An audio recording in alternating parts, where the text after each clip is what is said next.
Perkenalkan, nama saya Ralen Belief Daily, NIM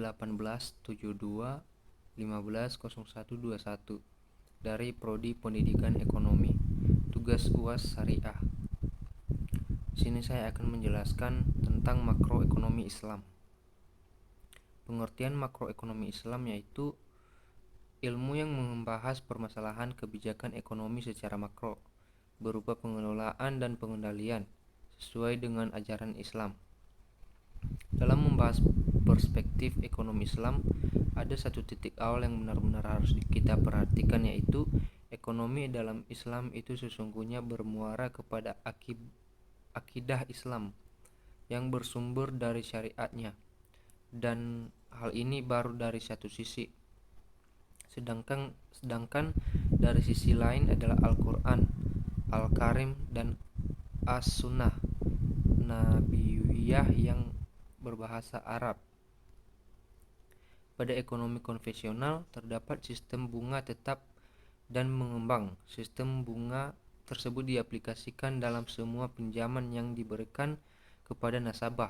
Sementara pada perbankan syariah mereka menggunakan ekonomi syariah. Ekonomi syariah tidak menggunakan sistem bunga, baik bunga tetap atau bunga mengambang.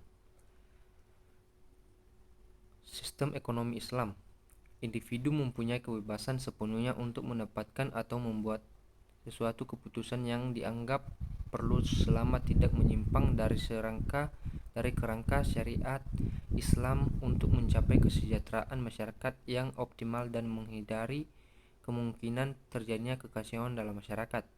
Agama Islam mengakui hak milik individu dalam masalah harta sepanjang tidak merugikan kepentingan masyarakat luas. Islam juga mengakui bahwa tiap individu pelaku ekonomi mempunyai perbedaan potensi, yang berarti juga memberikan peluang yang luas bagi seorang untuk mengoptimalkan kemampuannya dalam kegiatan ekonomi. Islam tidak mengarahkan pada suatu tatanan masyarakat yang menunjukkan adanya kesamaan ekonomi, tapi mendukung dan menggalakkan terwujudnya tatanan kesamaan sosial. Adanya jaminan sosial bagi setiap individu dalam masyarakat. Setiap individu mempunyai hak untuk hidup secara layak dan manusiawi. Unsur-unsur kebijakan fiskal pada masa pemerintah Rasulullah SAW. 1. Sistem ekonomi. Ada beberapa prinsip yang pokok tentang kebijakan ekonomi Islam yang dijelaskan Al-Quran sebagai berikut. Kekuasaan tertinggi adalah milik Allah swasta. Manusia hanyalah khalifah Allah swasta di muka bumi. Semua yang dimiliki dan didapatkan manusia adalah atas rahmat Allah swasta. Oleh karena itu, manusia yang kurang beruntung mempunyai hak atas sebagian kekayaan yang dimiliki saudaranya. Kekayaan harus diputar dan tidak boleh ditimbun. 2. Keuangan dan pajak. Setiap muslim yang memiliki fisik yang kuat dan mampu berperang bisa menjadi tentara.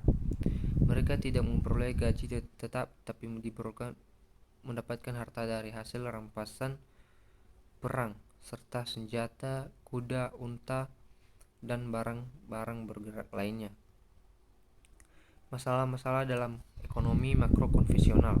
1. Jangka pendek. Mengelola ekonomi agar terhindar dari 3 penyakit: inflasi, pengangguran, ketimpangan neraca pembayaran.